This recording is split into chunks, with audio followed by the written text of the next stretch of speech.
इस कहानी के लेखक है संतोष देशपांडे। दोस्तों, क्या किसी ने मरने के बाद कभी आपसे बात की है? अजीब लगता है ना। मेरे परिवार के साथ यही हुआ था। सीमेंट की ट्रक आने वाली है, ऐसा मालिक ने बताया। एक बड़ा अपार्टमेंट बनाने का काम चल रहा था। हमारा वहां काम था कढ़ाई पर गर्मा गर्म वड़ा पाव बनाना और मजदूरों को पकौड़ा वड़ा पाव बेचना। हमारा वो बिजनेस भी वही नई साइट पर शुरू किया गया था। बिल्डर ने हमें रहने के लिए नई जगह दी और कंस्ट्रक्शन साइट पर आने वाले सामान की देखभाल करना हमारा काम था। गांव के बाहरी इलाके में स्थित ये जगह थी। जगह काफी सुनसान थी। मजदूर सुबह आते थे और शाम को चले जाते थे। आने वाले माल पर नजर रखने के लिए हमें रात तक डटे रहना पड़ता था। कभी रेत, कभी सीमेंट तो कभी सरिया आती थी। हमारे परिवार में 6 लोग थे। मैं यानी विशाल, मेरे पिता नामदेव, माँ सक्कू, मेरी पत्नी रानी, मेरी छोटी बहन तन्नू और छोटा भाई राजा उस जगह पर रह रहे थे। हमें वहां आकर 2-3 दिन हुए थे। वह पूर्णिमा की रात थी। निर्माण स्थल से 50-100 मीटर की दूरी पर हम शौच करने जाते थे। रात का समय था, करीब 10:30 बज रहे थे। रेत की ट्रक 11 से 11:30 के बीच आने वाली थी। मैं और राजा दोनों ने बाल्टी ली और निकल पड़े। हम दोनों झाड़ियों के बीच से अपना रास्ता बनाते जा रहे थे। झाड़ी के दूसरी तरफ पत्थर से बनी कब्रें दिखाई दे रही थी। लगभग 10 से 15 कब्रें होंगी। दादा, ये शमशान है क्या? क्या इसका निर्माण पुराने ढंग है? दादा, क्या हम शमशान में रह रहे हैं? नहीं राजा, हम शमशान में नहीं रहते। शमशान दूर है, देखो यहाँ से 100 फीट की दूरी पर है। हम धीरे धीरे आगे बढ़ रहे थे कि तभी हमें एहसास हुआ कि कोई बातें कर रहा था। हमने वहां देखा पर कोई दिखाई नहीं दिया। तभी राजा ने मुझसे कहा, दादा, क्या हम थोड़ा और आगे जाकर देखें? उसी समय झाड़ियों में हलचल दिखाई दी। राजा और मैं दोनों उस हलचल की ओर बढ़ने लगे। बड़े ध्यान से सुनने के बाद आवाज सुनाई देने लगी। 2 लोग बातें कर रहे थे। विजू के घर गया था, बाहर से देखा, बहू घर अच्छे से संभालती है। मैंने आपसे कहा था ना। वासंती सही मायने में एक अच्छी लड़की है जो हमारे बाद घर की देखभाल करती है। प्रभा अभी भी नहीं बदली, वो अभी भी बुरी चीजों की लत में है। मालती एक ऐसी लड़की है जो अपने गांव का और परिवार का सम्मान बढ़ाती है। मैं जानती थी, इसलिए मैंने खेत उसके नाम पर कर दिया। 2 लोग बात कर रहे थे। वे पति पत्नी थे। पत्नी अपने पति को बहू के बारे में बता रही थी और उसका नाम गांवकर था।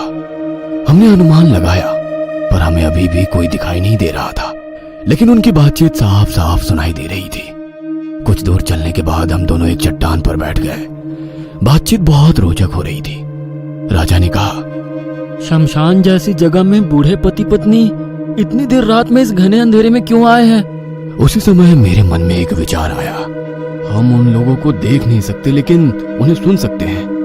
क्या ये असली लोग हैं या फिर कुछ और शक्ति है? वहीं दूसरी ओर झाड़ी में 2 व्यक्ति एक डंडे पर बैठे दिखाई दे रहे थे।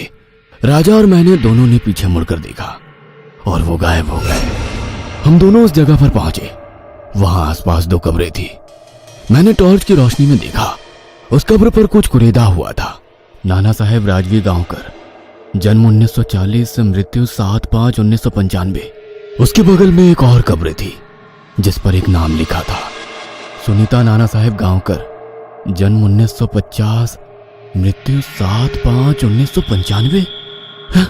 तारीख देखी और हम दोनों हैरान रह गए क्योंकि बात करने वाले दोनों पति पत्नी का नाम गांवकर था। यह हमने सुना था। मुझे लगा कि मैंने ये नाम कुछ समय पहले सुना है। राजा बोला, यानी यहाँ जो बात कर रहे थे वे दोनों भूत थे? दोनों की मौत एक ही दिन हुई थी। यह उस पर लिखा तारीख से पता चला था। दादा, हमें चुपचाप यहाँ से चले जाना चाहिए। ये एक शमशान है। हमें अभी यहाँ से निकल जाना चाहिए। और हम दोनों वहां से वापस अपने घर की ओर चल दिए। काफी देर तक चलने के बाद हमें लगा कि दूरी बीत रही थी, लेकिन एक निश्चित दूरी के बाद कब्रें दिखाई दे रही थी। मैंने पीछे मुड़कर देखा, लेकिन अब नजारा डरावना था। एक बूढ़ी औरत और एक बूढ़ा दोनों कब्र पर बैठे दिखाई देने लगे। मैंने राजा से कहा, जल्दी करो, पीछे 2 लोग हैं, हम शायद छलावा में फंस गए हैं। राजा और मैं दोनों घास के रास्ते अपने घर की ओर अपना रास्ता बनाकर निकल रहे थे। जब घास खत्म हो जाती तो कब्रें फिर से दिखाई देती और पीछे मुड़कर देखता तो दो बूढ़े कब्रों पर बैठे दिखाई देते थे। 1 घंटे तक ये खेल चलता रहा। अंत में हम दोनों थक गए और एक पेड़ के पीछे छिप गए। वहीं हमने बाकी 2-3 कब्रों को थोड़ा हिलते हुए देखा। वो भी बोल रही थी। अगर आपने माँ और पिताजी की बात सुनी होती तो ऐसा नहीं होता। माँ और पिताजी की वजह से ही हमारी जान गई है, ये भूल मत मालती। इस बातचीत को सुनने के बाद मुझे एहसास हुआ कि ये इस गांवकर परिवार का बेटा और बहू है, लेकिन कब्र की बात करना मन को रास नहीं आई। राजा इतना डरा हुआ था कि उसे समझ नहीं आ रहा था कि क्या करे। वह कानों में उंगलियां डालकर बैठा और कहा, मुझे कुछ सुनना नहीं है। दादा, भूत हर जगह है और हम वही कर रहे हैं। इस शमशान से निकलने के लिए कुछ तो करो। हम अजीब चक्र में फंस गए हैं। इसे छलावा कहते हैं। इस समय को बीत जाने दो, फिर मौका मिलते ही हम यहां से निकलेंगे। 2 घंटे बीत चुके थे। हम कितना भी चले, हम उस कब्र के पास ही पहुंच जाते थे। हमने मालती और उसके पति और उसकी सास की बातचीत सुनी थी। ये सोचकर कि समय समाप्त हो गया होगा, मैं चलने लगा। कुछ दूर चलने के बाद मैंने घर देखा। हम अपने घर पहुंचे। घर के लोग इंतजार कर रहे थे। हम दोनों को देखकर उन्होंने कहा, अरे तुम कब से चले आ रहे हो? ट्रक आकर चला भी गया। राजा ने बाबा को गले लगाया और कहा, बाबा, हम दोनों बाल बाल बच गए। हम दूर शौच को चले गए थे। वहाँ बहुत सारी कब्रें हैं। हम एक शमशान में रह रहे हैं। हमने उस जगह पर कई कब्रें देखी। वे आपस में बातें कर रही थी। हमने वहां से निकलने की कितनी कोशिश की, फिर भी हम घूम फिर के वापस वहीं पहुंच रहे थे। हमें वहां बोलने वाली कब्रें दिखी। अरे देर रात को ऐसी अनजान जगह नहीं जाना चाहिए, पर तुम लोग कहाँ मानते हो। चलो अब अंदर चलो। घड़ी में 1 बज रहे थे। हमारे साथ साथ तनु और रानी बहुत डरी हुई थी। हम सब एक साथ ही सो गए। कुछ देर बाद दरवाजे के बाहर से कुछ फुसफुसाहट की आवाजें आने लगी। अब हम सब और भी डर गए। हमने गौर से सुना, बाहर 4 लोगों के बीच बहस हो रही थी। मैंने राजा से कहा कि कुछ देर पहले जो आवाज हमने सुनी थी, ठीक वैसे ही आवाज अब आ रही है। हाँ दादा, तुम सही कह रहे हो। ये मालती और उसके पति की आवाज लग रही है। अब घर में एक एक व्यक्ति की नींद खुलने लगी। ये बाहर से कैसी आवाज आ रही है? कौन बातें कर रहा है?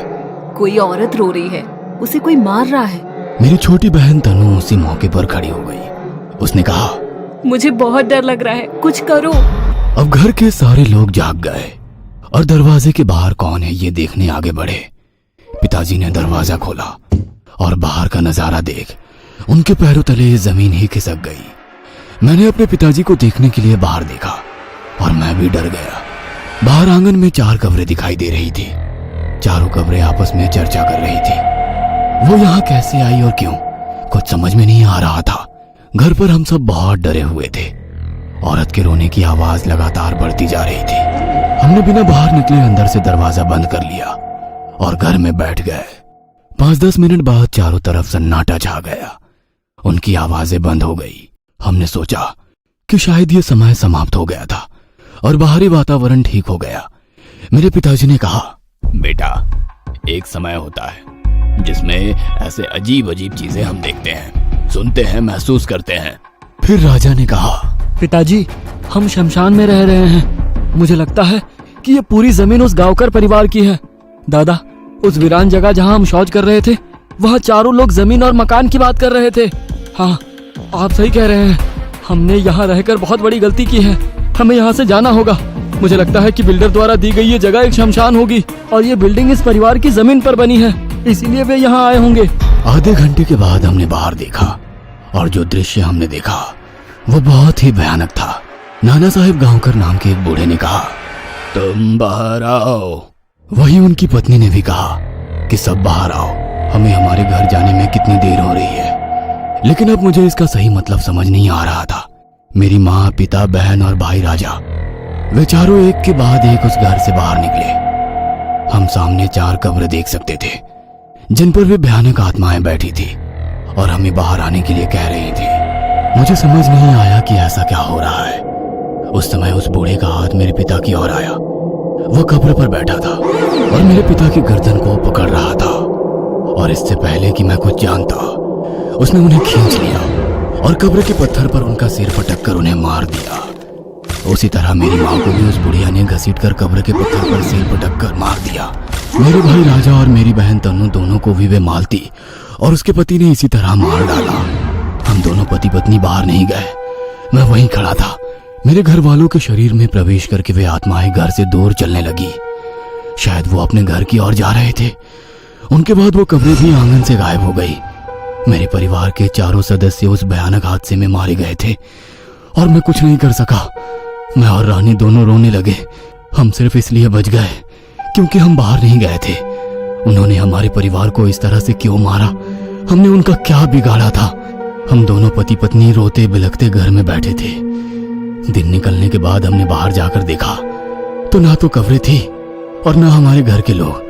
मुझे समझ नहीं आ रहा था कि अब हम क्या करें। मैं अपने घर के लोगों को रात में अपनी आंखों के सामने मरा हुआ देखा था। अगर वो घटना सच थी तो उनके शव कहाँ थे? गांवकर परिवार ने उनकी लाशों पर कब्जा किया था तो वे कहाँ गए? हम दोनों पति पत्नी सदमे में बैठे थे। इस जगह को छोड़ने का फैसला करते हुए हम अपने गांव की ओर चल पड़े। जाते समय मन में विचार आया, क्या हमें अपने माता पिता की तलाश नहीं करनी चाहिए? हम दोनों पति पत्नी अपने माता पिता के पास आए थे क्योंकि शहर में कोई काम नहीं था। माँ बाप छोटे भाई बहनों के साथ एक साथ रहने आए थे। अब उनके बिना कैसे जिए हम? उसी समय वहां पर बिल्डर की गाड़ी आ गई। मैंने बिल्डर को रात में घटी सारी घटना के बारे में बताया। उसने मेरी तरफ देखा और कहा, अरे ऐसा कुछ नहीं होता, सब तुम्हारा भ्रम है। तुम थाने में शिकायत दर्ज कर लो। मैं रो रो कर उसे सारी कहानी बताने लगा, पर उसे मेरी किसी भी बात पर विश्वास नहीं था। उसी समय कंस्ट्रक्शन करने वाला मिस्त्री आया। उसका नाम परसू था। उसने कहा, हर पूर्णिमा की रात में यहाँ कुछ ना कुछ होता है।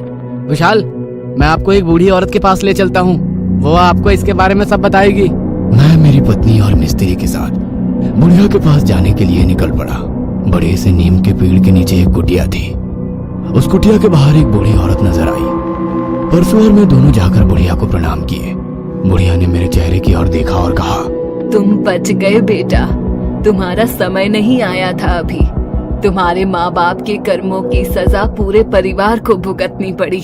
मुझे समझ में नहीं आया कि बुढ़िया ऐसा क्यों बोल रही थी।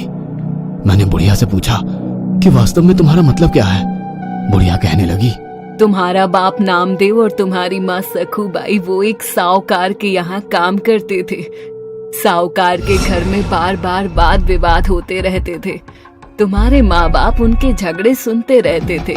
घर में 2 बहुएं थी और 2 बूढ़े पति पत्नी, ऐसे कुछ 6 लोग रहते थे। एक लड़का और उसकी पत्नी खेत बेचकर शहर जाके इस पुराने घर को तोड़कर बड़ी बिल्डिंग बांधकर इसे भाड़े पर देने का सोच रहे थे, पर दूसरा लड़का और उसकी पत्नी यहीं रहना चाहते थे। एक दिन तुम्हारे माँ बाप ने पैसे के लालच में आकर उनके खाने में जहर मिलाया और पूरे परिवार को मौत की नींद सुला दिया और पूरे परिवार ने आत्महत्या की ऐसी झूठी खबर पूरे गांव में फैला दी। तुम्हारे बाप ने साहूकार नाना साहेब गांवकर का सारा पैसा, गहने, सोना, चांदी सब अपने घर में छुपाया। तुम्हारे भाई बहन को सब पता था। उन्होंने भी उसका पैसे का उपभोग किया। पुलिस और गांव वालों के नजर में ना आए इसलिए तुम्हारे घर वाले गरीब जैसे रहते थे, मजदूरी करते थे। तुम शहर में रहते थे इसलिए तुम्हें यहाँ की कोई भी बात नहीं पता थी। शादी के बाद तुम यहाँ अपनी पत्नी के साथ आए। जिन प्रेत आत्माओं ने तुम्हारे घर वालों को मारा उन्हें तुम कौन हो ये सब नहीं पता था, इसलिए तुम बच गए। गांवकर परिवार के मौत के बाद उनकी कब्रें इसी गांव के बाहर इसी जग में बनाई गई और जैसे तैसे तुम्हारे परिवार को इसी बांध काम की साइट पर काम मिला और वो घटना भी तुम्हारे माता पिता ने पूर्णिमा के रात ही की थी। इसीलिए इसी रात को तुम्हारे परिवार से उस परिवार के लोगों ने मारकर बदला ले लिया। पैसा, धन, संपत्ति का लालच इतना बुरा है कि आदमी को किसी भी स्तर पर ले जाता है, पर नियति अपना हिसाब करके रहती है। ये कहानी आपको अच्छी लगी हो तो हमें सब्सक्राइब करें, हमारा इंस्टाग्राम और फेसबुक पेज जरूर फॉलो करें। और हाँ दोस्तों, सब्सक्राइब करना भूलना मत।